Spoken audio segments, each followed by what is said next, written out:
I'm a PhD student in the Fluidic Technology Laboratory in Israel, and I'm happy to be here today to share with you some insights from our recent in-space manufacturing experiment that we held in the International Space Station. So we live in an exciting time where, every year new in-space manufacturing methods are being published. Most of the methods take mature ground-based technologies and adapt them to space, such as the FDM printing done by Made in Space. Others find ways to actually utilize microgravity as part of utilize it towards their method, such as DREP by Kunger et al. Now, all of these methods are really cool and exciting, but currently there's no method which is able to make optical elements, because as we all know, for optics you need something which is very smooth and has surface quality which just doesn't match what these methods can do. And so in our group, we've developed a pretty simple method which actually utilizes microgravity and the weird fluid behavior in microgravity and allows actually the fabrication of optical elements in space. And the idea is really simple. One slide actually explains it all. You take an open ring and you just inject into this ring a photopolymer. And due to the fact that we're in microgravity, surface tension becomes dominant. And so the liquid naturally takes this form of a spherical cap. And it's a liquid, so it's smooth as can be. So it's nanometrically smooth. And then once it settles after whatever time, a few minutes, you expose it to UV. There's a photopolymers that we're working with, so they cure under UV, and within minutes you can take out a solid element. And this requires no further machining. So I think most of the people here today are polishing experts. You don't need to polish if you work with this method. Now, we've already done an experiment in the International Space Station, as I said, and so I'll let you guys see a short clip where we can actually see the astronaut do the whole thing in real time. Here we go. We're ready.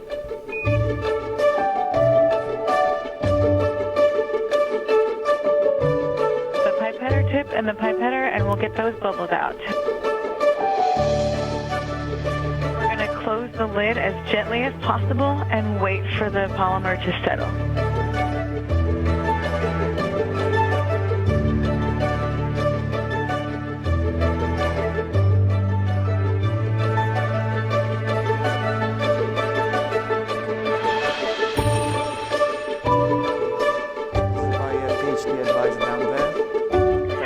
The folks down here thinks it looks really good.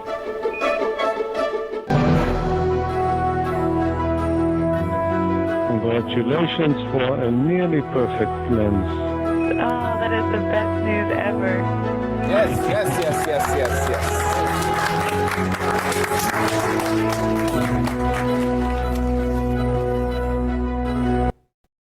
Great. So I get excited every time I see the clip, like I've seen it 100 times.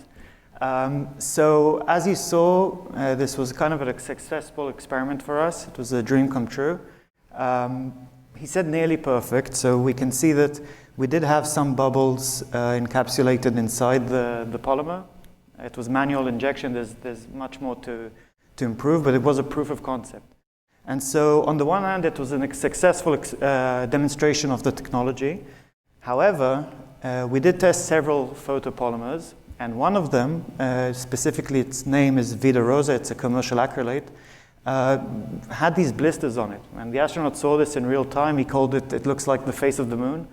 And it's maybe pretty, but it's a very shitty lens, right? No one wants their optics to look like this. And so, most of our labs said, well, job done, we just won't use this polymer anymore. But I personally got the bug. I had to find out why this happened, and so I set on a crusade to actually work this out. Now, we didn't see these blisters in the liquid form of the lens.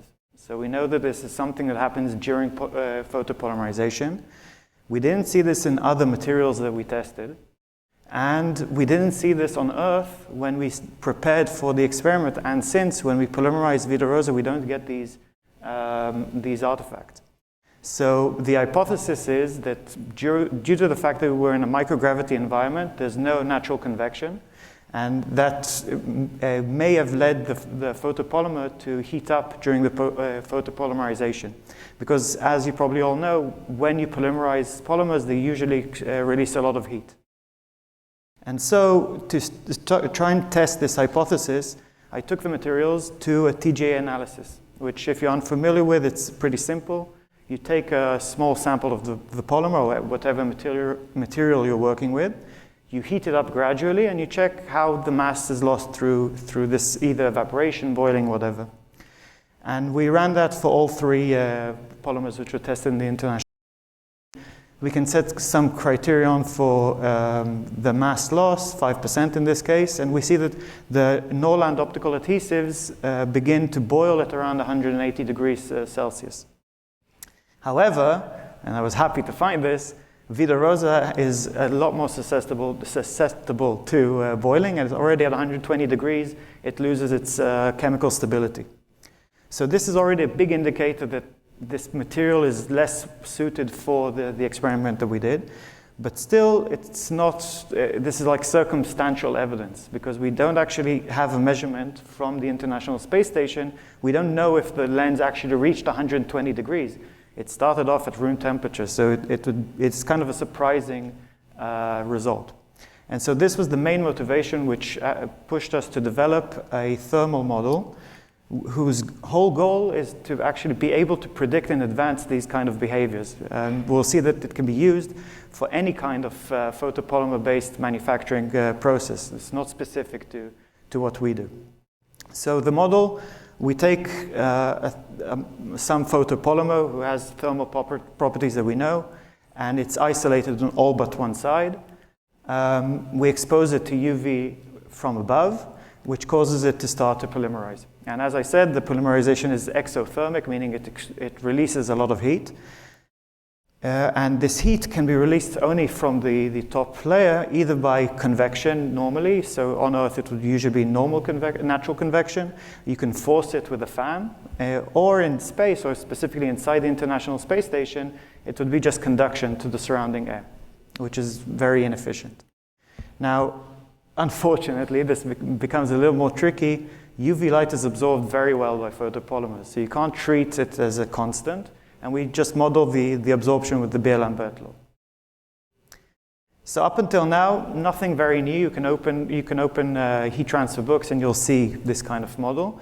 The thing is that when you're working with a photopolymer, it starts as a liquid, it finishes as a solid, and we need to have its materials property evolve throughout the entire process.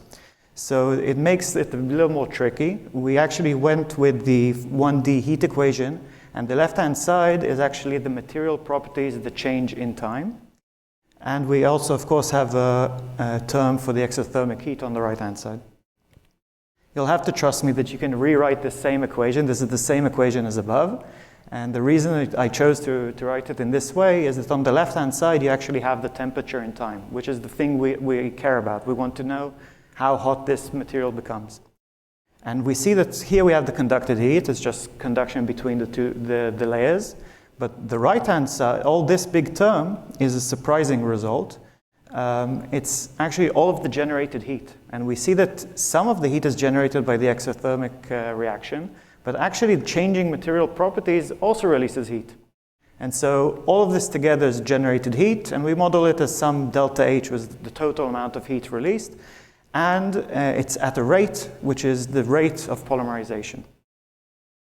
And so you can plug that in and you get a nice governing equation, which will, in a few seconds, will show how we solve and simulate.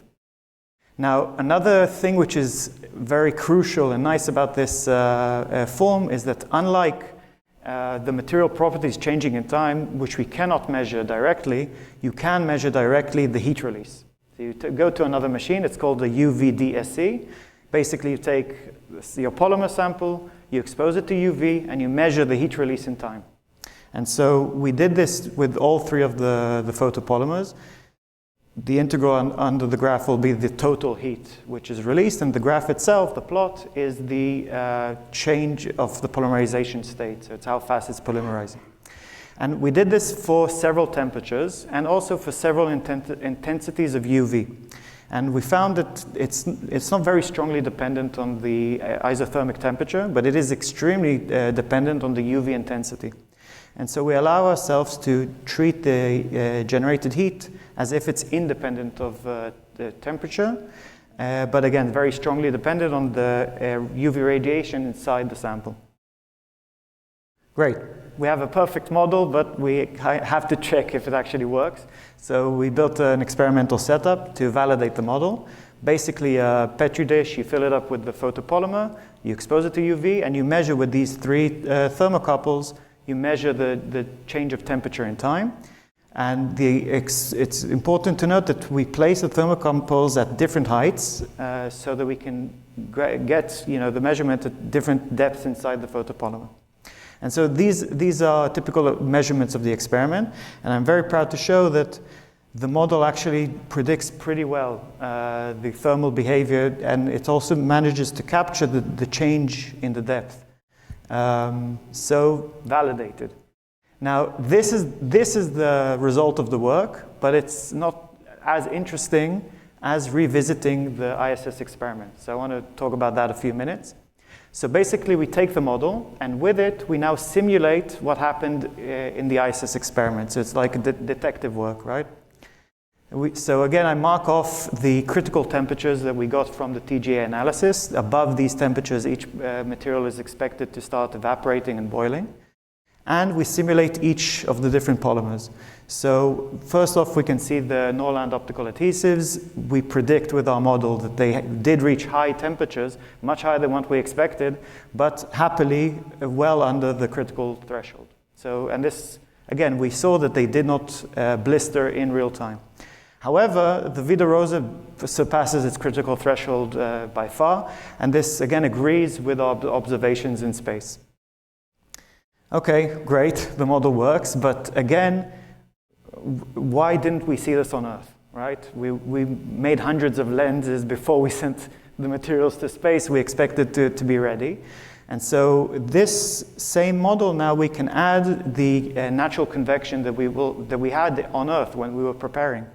And you see that the natural convection was enough to dissipate the heat so that we were blindsided in real time. When we translated our technology from Earth to the space environment, we didn't take into account the thermal effect of the loss of natural convection. Okay, does that mean that we can't use Vida Rosa in future experiments? No, it just means that we need to take it into account. And the model, apart from being good for detective work, is actually a design tool. I can now ask questions like, what kind of convection do I need to force in order to make sure that my entire manufacturing process will be defect-free? So for example, I simulated a small fan, computer fan, pushing air at about 4 meters per second, and you can see that whether you're on Earth or in the International Space Station, the model predicts that there won't be any blistering with Vida Rosa, with the problematic polymer.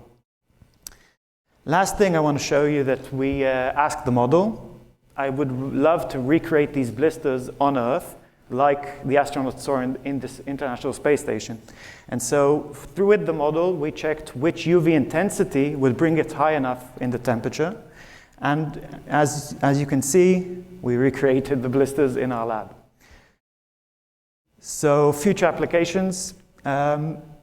It's really important to take away from here that this model is not a model of fluidic shaping. It's a general model for photopolymers, and so it can be used for any application in photopolymer manufacturing on Earth, but specifically in space. And so if anyone has any such method that they're developing, you're more than welcome to reach out to me. You can grab me either here in the conference or by email afterwards. And with that, I'd like to thank everyone for listening and thank the whole team, which kind of made this fun process. Thank you.